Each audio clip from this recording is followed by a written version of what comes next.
Welcome to part 2 of our base build for our turntable. As you can see, we've got it all done. I'll do some close-ups here in just a sec. What this is I've made if you watch part 1, you saw us carve the foam into the rocks, make it look really good. And this video here shows how I painted it, and I'll show you some close-ups here at all the color details. So what this is in the middle is one of the turntables that you can find really cheap, like 15 bucks. We got the one that comes with the batteries, not just cable, so that it takes AAAs, so we can put it on the take it to shows with us and stuff, and we can have things highlighted like this that we want to showcase. So as you can see, we've made it to where there's a gap. And if you didn't watch the first video, you don't plan on watching the first video, I'll just explain this.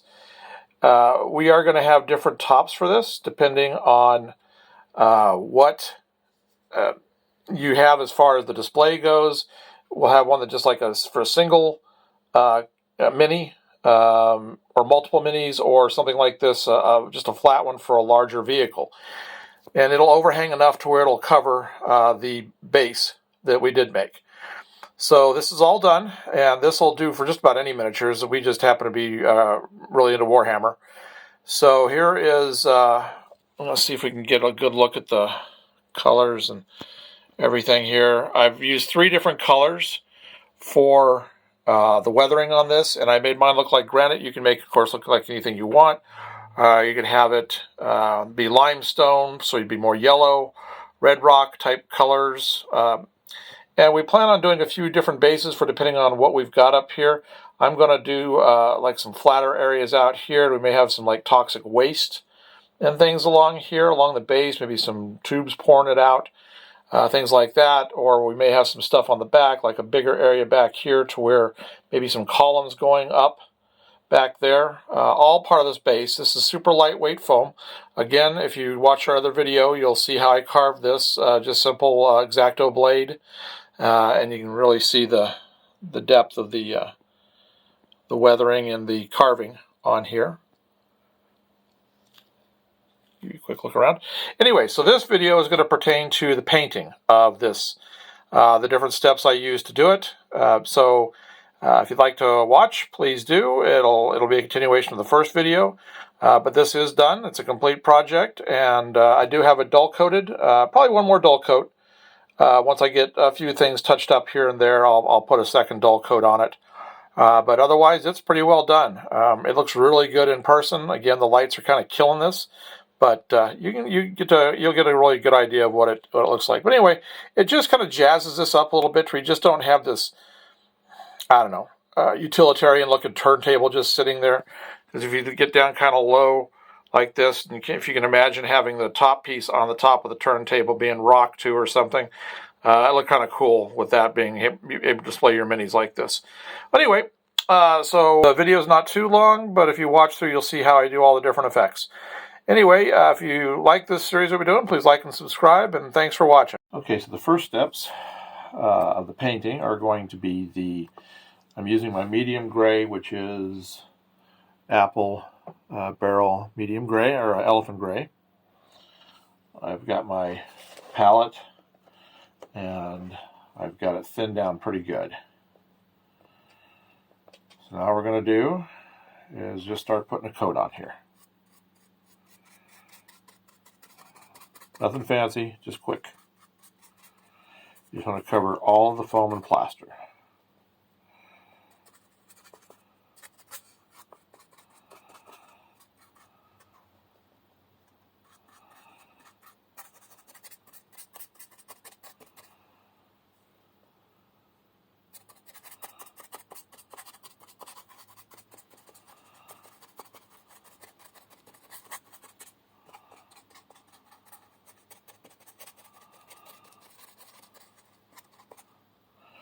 Okay, you get the idea, so I'm going to just pause this now, and I'll be back when I finish it. Alright, so the gray is done. It's been 2 coats on this, and it's going to take a little bit for this to dry, and it has to be dried completely before I do the next step, which is the black overwash. to make all the cracks and everything stand out. And if you don't wait until it is completely dry, then the black wash will take your paint coat off that you've got here. But I have done both inside and outside, and I can't touch it to rotate it, but it all looks just like what you're seeing there all the way around. So then the next step will be to do that. I'll show you how to start the black wash here in just a little bit, and then I'll do it, and then I'll move everything up to the work table to start doing the light highlights.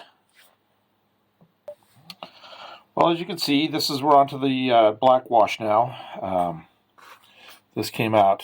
I'm really happy with how this came out. There's a few areas that a little bit of the white showing through, and that's all right. We're going to cover that up with light highlights, dark highlights, all that kind of stuff. So, first thing we're going to do here is I'm going to show you on the top. So I've taken the black paint back here, and I've really thinned it down. It's definitely ink at this point, ink consistency.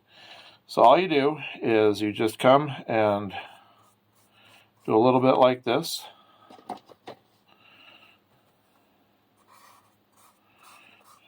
And really thin it.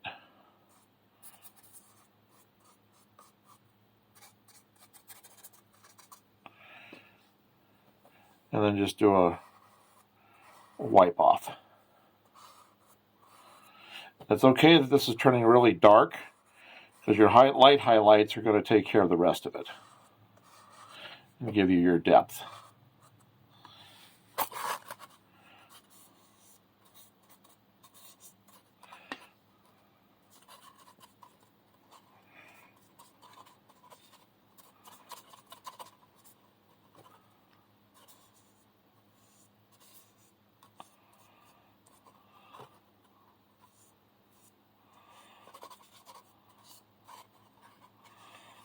Good. All right, I'm going to put a little bit in these areas here. Just let it run and drip off. This is why I've got something like this cardboard underneath.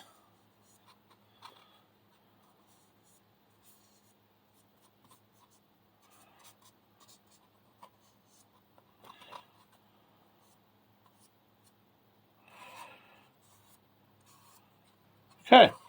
So that's it. So now I'm going to do this whole thing all the way around just like that. If you want a little more in depth about this, I've got another video up here that shows this process. So you can watch that one if you want to see a little bit more on it. But anyway, I'm going to go ahead and pause this, and I'll be back. So the ink wash is done. There's a few areas that came up right here. The pink areas, you can see the foam has come back through, but that's all right. I'm not too worried about that. The dry brushing with the light highlight will cover all of that. And then, of course, when I dull coat the whole entire thing, it'll seal every bit of it, so I won't have to worry about that at all. So it is, it's wet, so it's going to go place it in front of the fan, let it dry for about an hour, and then I will get to the dry brushing to do the final stage on this. Again, like I said, I do have a video up there if you want to see a little more in depth on how to do rock like this. You can go check it out. But anyway, see you in a little bit. All right, so here is, it's all dry. I think it came out pretty good. There are a few areas I have to deal with here. So I've got my granite gray, which is obviously a much lighter gray. I'm going to use this for my light highlights. So all you do is you get some on your brush, and then you get most of it off. So you just have just a very, very dry amount on here. And then you're just going to go start picking out highlights. So, and I always like to work away from the edges or down. I like to do either or. So I'm going to just start right here, and I'm going to see how this color is going to look, or if I need to add a little black to it.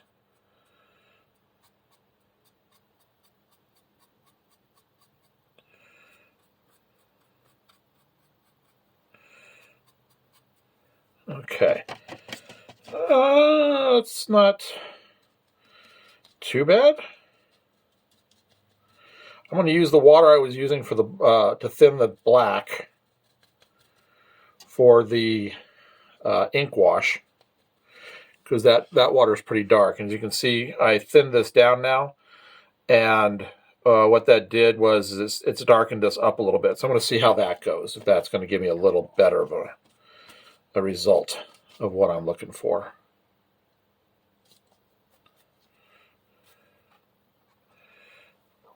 I think I'll start working on the back edge here.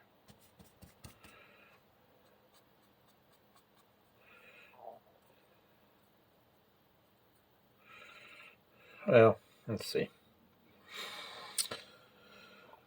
I need, what do I need? I need a dry paper towel to get a lot of the water off. There we go, that's better.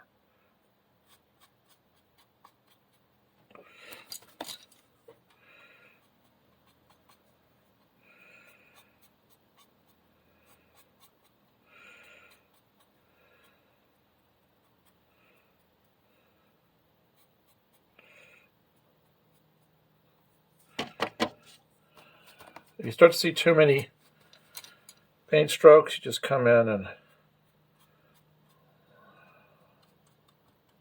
dab it out. Like that. There we go.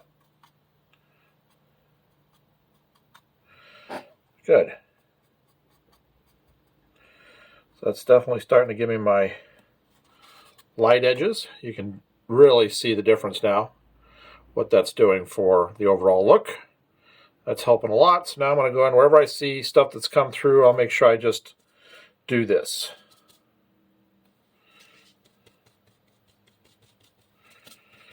All right, I'll do a little bit of this, a little more of this, and then I'm just going to pause it. Just sit here and get these areas. Blend it out.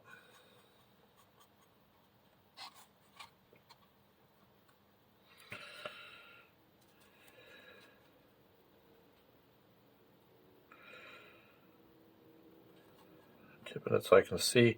Hard part is just the reflections off the lights.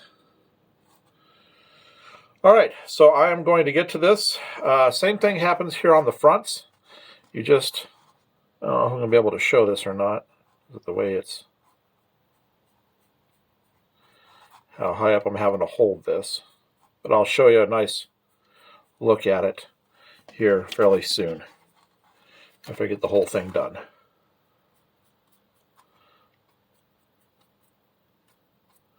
You really start to see the different tones coming together here on this now. All right, so I'm going to pause this, and I'm going to get to work on this, and then I'll be back. Here's the finished product. I've got it all painted up, weathered, and I have put a dull coat on it to try to keep the paint on here pretty good. So while handling it, I've only done one dull coat so far. I am probably going to do a second dull coat. I wanted to make sure the first dull coat didn't erode any of the, didn't melt any of the foam, which didn't do. And also by putting the dull coat on here, there are a few little areas that some of the pink and white are still showing through. I'll be able to go back through and just touch those up before I do the last dull coat. This is super lightweight. Nothing is, I probably doesn't even weigh a pound, probably half a pound maybe at most. So it'll be easy to transport.